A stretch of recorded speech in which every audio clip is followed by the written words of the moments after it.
Hello మోయిలర్స్, ఒక mat వచ్చాను. Today topic is కల్కి 2898 AD మూవీ రివ్యూ. మూవీ చూసి నన్ను ఎక్స్ప్లెయిన్ చెప్పాలంటే అసలు థియేటర్స్ బ్లాస్ట్ అయిపోవాలన్నమాట.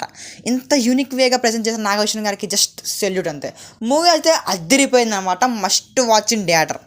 ఇంకా ఇన్ డెప్త్ రివ్యూలోకి వెళ్ళే ముందు మన ఛానల్ కొత్తగా ఏమైనా వస్తే please make sure to subscribe. First positive గురించి మాట్లాడుకుంటే ఆ విజువల్స్ అనేవి మనకి ఆ పెద్ద స్క్రీన్ థియేటర్లు చూస్తున్నప్పుడు మంచిగా అయితే కనబడతాయి అనమాట. అండ్ క్వాలిటీ విషయంలో ఎక్కడ కాంప్రమైజ్ అవ్వలేదు మన నాగేశ్వరన్ గారు. అండ్ మనకి ఫస్ట్ నుంచి ఎలాగైతే మ్యూజిక్ బ్యాక్గ్రౌండ్ స్కోర్ ఉంటున్నప్పుడు ఎలాంటి ఫ్రెష్ ఫీలింగ్ అయితే కలిగిద్దో ఓవరాల్ మూవీ మొత్తం కూడా సేమ్ అదే ఫీలింగ్ అనమాట. మెయిన్గా నాకు సుప్రీం యాస్కిన్ ఇంట్రడక్షన్గా వచ్చే బీజిఎం అయితే అదిరిపోయింది.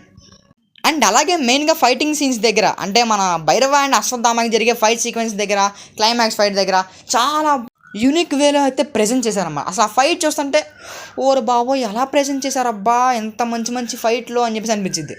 అండ్ అలాగే ఆ 3 వరల్డ్స్ని కూడా మంచిగా ఎస్టాబ్లిష్ చేసుకోవడానికి ఫస్ట్ హాఫ్ మొత్తం వాడేసుకున్నారు. సో మనకి ఫస్ట్ హాఫ్ అంత స్లోగా అనిపించింది, ఎందుకంటే లిటిల్ బిట్ ఆఫ్ కామెడీ సీన్స్తో అలా హైప్ ఇచ్చుకుంటూ వెళ్ళిపోతుంది అనమాట. ఇంకా ఇంటర్వెల్ దగ్గర నుంచి ఉంటుంది అసలు చొక్కలు అంతే మనకి సెకండ్ హాఫ్ మొత్తం కూడా. ఇంకా ప్రీ క్లైమాక్స్ నుంచి క్లైమాక్స్ దాకా అయితే చెప్పే పనే లేదు, లిటరలీ బట్టలు చింపేసుకుంటారు. అంత బాగుంది అనమాట మూవీ వచ్చేసరికి. అండ్ ఇంకా పర్ఫార్మెన్సెస్కి వచ్చేస్తే వాళ్ళ రూల్స్కి పర్ఫెక్ట్గా సెట్ అయ్యారనమాట.